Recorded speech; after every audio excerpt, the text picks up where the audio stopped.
Notimundo Estelar. Información inmediata.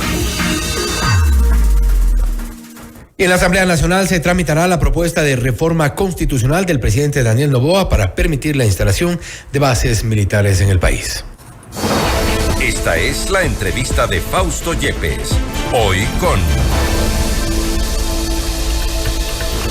A esta hora hacemos contacto con el ingeniero Otto Vera, presidente de la Comisión de Enmiendas de la Asamblea Nacional. La Asamblea respaldará la reforma constitucional planteada por el presidente Daniel Noboa.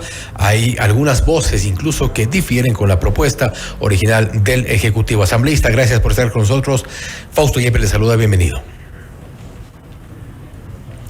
A ver si nos podemos conectar. Parece que tenemos algún problema con la conexión con el ingeniero Otto Vera, presidente de la Comisión de Enmiendas de la Asamblea Nacional. La propuesta del Ejecutivo ha causado también, ya ha sido motivo de debate. Estamos ya en contacto en este momento. Asambleísta, gracias por estar con nosotros. Fausto Yepes le saluda, bienvenido. A ver si nos escucha, por favor, asambleísta, si encendemos el micrófono, por favor. Estamos ya en contacto con la imagen del asambleísta Otto Vera. A ver si lo podemos escuchar. ¿Podemos encender el micrófono, por favor? Muchas gracias, Juan Fausto. Estamos ya listos. Gracias, perfecto. Ahí lo escuchamos perfectamente. La Asamblea ya entrará seguramente a debatir ya en la parte formal y seguramente a través de las bancadas tendrán su posición respecto de la propuesta del Ejecutivo, la instalación de bases militares extranjeras en el país. ¿Es esto viable? Bueno, es viable. De hecho, ya la Corte Constitucional, en su primera intervención, así lo demanda la Constitución, es decir, un análisis previo, ha dado el dictamen del camino sobre el cual tenemos que ejecutar las actividades, todos los organismos que vamos a participar en la sustanciación, en el tratamiento, para que finalmente el texto sea aprobado. Y el dictamen tiene como, es decir, la parte principal es una reforma parcial a la Constitución, que está eso arreglado en la Constitución y también parte en la Ley Orgánica de Garantías Jurisdiccionales y Control Constitucional. Por tanto, nosotros como legislativo, como asamblea, estamos esperando abocar conocimiento a través de nuestro primer órgano directivo, que es la presidenta, que es el Consejo de Administración de la legislatura. Una vez que el presidente nos envíe el proyecto, ya con el dictamen de procedimiento, inmediatamente pues el CAL direccionará eso a la comisión correspondiente, que en teoría debe ser la comisión para el tratamiento de enmiendas y reformas a la Constitución, que quien nos habla la preside, para efectos de que hagamos el trámite dentro de los tiempos, dentro del lapso que la misma ley lo establece, para efectos de que podamos luego de la sustanciación, luego de los dos debates, porque la ley habla claramente de que tienen que hacerse, la Constitución, perdón, dos debates. El primero no tiene fecha, podríamos nosotros demorarnos un mes, 2 meses, 3 meses, no establece fecha para el primer debate, por tanto ahí está, digamos, la posibilidad de reducir los tiempos de tratamiento, de convocatoria para todos los expertos en la materia. Y el primer debate, lo que sí dice la Constitución es el tiempo entre el primero y el segundo debate, que es obligatoriamente no menos de 3 meses, ¿no? Por tanto, esa es más o menos la limitante que tendría el Parlamento para poder darle tratamiento en 2 ocasiones y poder recibir el respaldo de la Asamblea Nacional. No habla tampoco de 2/3 partes de la votación, por tanto, con mayoría absoluta, se entendería 70 votos, lo que se aprueba en segunda instancia sería lo que daría como resultado y lo que se enviaría a la instancia correspondiente, esto es Ejecutivo, Consejo Nacional Electoral, para que luego del segundo debate ellos tendrían aproximadamente pues unos 45 días, que es lo que demanda también la ley, para que ellos puedan llamar y convocar a un proceso electoral de referéndum en el que el pueblo ecuatoriano, con la mayoría absoluta de sus sufragantes, pueda decidir si acoge o no la propuesta que hoy envía el presidente, pero que sin embargo la Asamblea también, por la misma característica y facultades que tiene, podríamos nosotros hacer algunos aportes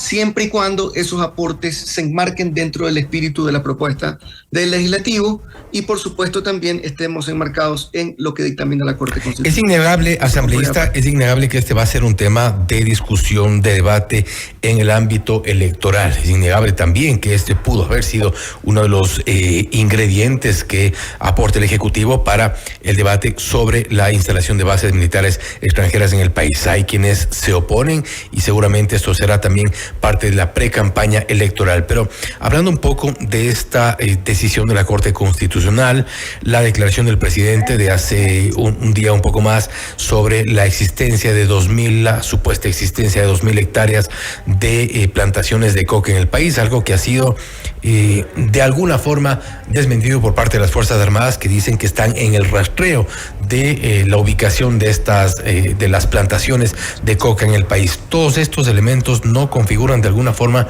también que esto se esté planteando como un tema dentro del juego electoral. Bueno, creo que es evidente, más allá de que nosotros como partido político no podemos asegurar, porque no tenemos el control de los sistemas de inteligencia, peor de las Fuerzas Armadas o de la Policía Nacional o de los militares, para poder nosotros corroborar la información que da el presidente, ¿no? Lo que sí a primera instancia nos parece exagerado, y si es así, bueno, pues tendría que demostrarse, ¿no? Lo que sí queda un poco en tela de dudas, el hecho de que hoy, por ejemplo, hemos visto una rueda de prensa por parte de la ministra Palencia con algunos altos mandos militares, y ellos han sido directos en el sentido en el que están simplemente dando a conocer cuáles son las estrategias que ellos tienen para poder enfrentar el crimen organizado, pero no se ha vuelto a hablar sobre el tema de las supuestas 2.000 hectáreas de producción, en este caso de plantaciones de coca o de temas relacionados con los cuales en el futuro se podían producir drogas o sus derivados. No se ha vuelto a hablar del tema. Entonces, a mí me da la impresión de que la información que dio el presidente es un tanto imprecisa y la hace al calor del tema electoral, y esa imprecisión creo que está más que aclarada por algunos expertos en la materia, ex ministros, representantes del Ministerio de Defensa, que obviamente no es que ponen en tela de duda, pero sí hay sospechas de que posiblemente hay un error, así como también se equivocó la ministra de Energías, encargada hace poco en un medio de comunicación cuando dijo que los últimos gobiernos habían generado 300 megavatios en los últimos 10 años. Y no es que estoy ni defendiendo ni diciendo que está bien, ¿no? Pero eso es absurdo, ¿no? Seguramente la información fue equivocada, y ojalá que la información que el presidente ha dado a conocer no sea equivocada, encendiendo alarmas cuando posiblemente no las haya, y obviamente haciendo quedar mal también a todo un sistema de defensa que seguramente en los próximos días tendrán que dar a conocer si es verdad.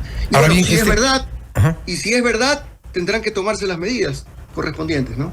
Ahora, y precisamente en torno a esta imprecisión o error, siendo leve con la calificación de lo que ha dicho el presidente, una de las imprecisiones más de las autoridades de gobierno, ¿no será que nos pusieron en el tapete el tema precisamente para dirigirlo en esta, entre comillas, necesidad de instalar bases militares extranjeras en el país y ponernos a debatir sobre este tema? Le doy mi opinión particular, personal, no es la opinión de bloque, aunque el bloque también tiene su posición.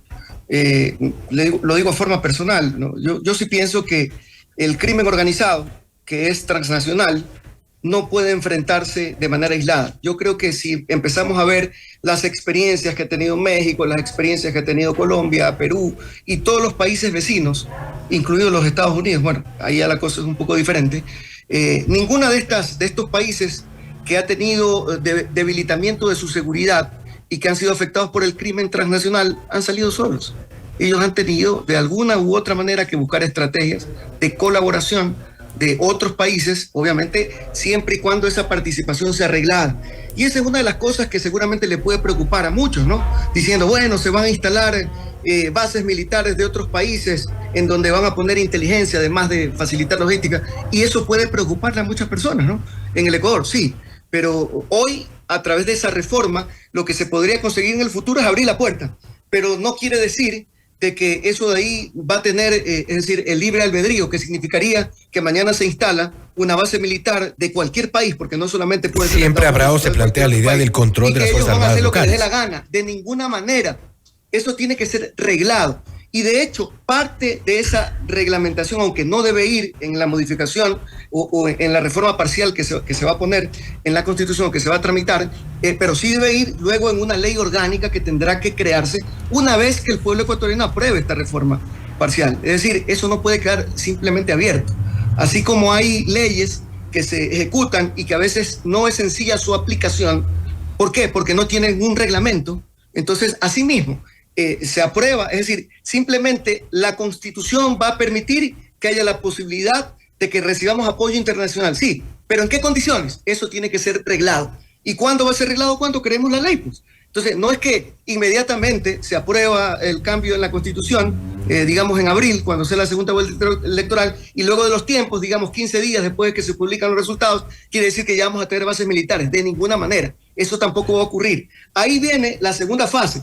¿Cuál es la segunda fase? La intervención de la función legislativa en la propuesta o la estructuración de un proyecto de ley, que para mi concepto debe ser una ley orgánica, que regle cómo tiene que ser la intervención para que no haya excesos, porque yo también concuerdo con algunos que les da nervio decir, bueno, va a venir Estados Unidos, va a venir Italia, va a venir Alemania, instalan aquí, nos van a hacer una invasión después. No, eso tampoco, pues, ¿no? Pero para evitar eso, para evitar esos excesos en los temas de inteligencia y de seguridad, tiene que arreglarse, y eso tiene que arreglarlo la Asamblea en el futuro. Importante que se someta a debate, principalmente para que los ciudadanos también conozcan cuáles son los detalles de la propuesta, en qué consistiría y cuál sería esta participación, de ser el caso, de las bases militares extranjeras en nuestro país. Asambleísta, nuevamente, gracias por haber estado con nosotros. Muy amable, don Fausto, y estamos a la orden. Gracias nuevamente, el ingeniero Otto Vera, presidente de la Comisión de Enmiendas de la Asamblea Nacional, hablando sobre la reforma constitucional planteada desde el Ejecutivo para activar las bases militares extranjeras en nuestro país. Comienza el debate, es un tema que sin duda será parte del debate electoral o preelectoral este momento y electoral después. Esto es Notimundo Estelar, siempre bien informados. Usted está escuchando